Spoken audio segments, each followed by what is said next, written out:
I mean, the easy thing to say that I'm bearish, but I've been bearish before the November inflation report, and it paid off. Sold cable, sold sterling Kiwi, sold sterling Aussie. Very beautiful pairs there.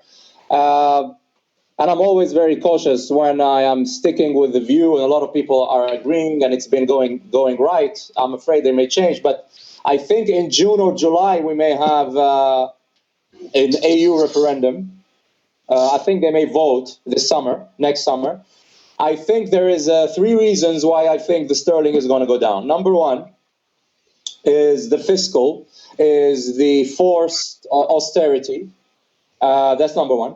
Number two, the Bank of England is not, and there is one thing, the Bank of England has not sold any of the assets that it bought, any of the bonds that it bought under QE, and it's not going to do that, because as long as it does not do that, the Treasury, the UK Treasury actually gets exempt from the interest that it pays, and it saves money for it, and it allows it to have some sort of fiscal easing.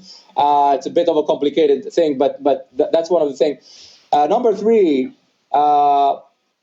unemployment is low, employment is up, but as the chief economist of the Bank of England told us right after the Bank of England inflation report, that horrible dovish report, he came in and he said inflation is actually weaker than under the report, and most importantly is the average earnings, which showed that it has peaked. And the chart that you're looking at is the trade weighted index of the British pound, a broad index against a basket of currencies. You don't need to be a technical analysis genius to know what the name of this chart pattern is. I think it's a head and shoulder, but some people say, well, I want to see the preceding move here. But I think that, what do? Do you take it to 147?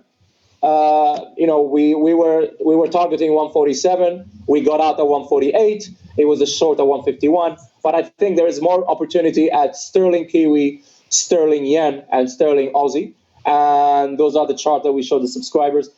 And I think that, I think average hourly earnings has been the very foundation upon which the pound was rallying in the summer, was built on improvement in UK earning, UK wage pay. And that has reached a peak.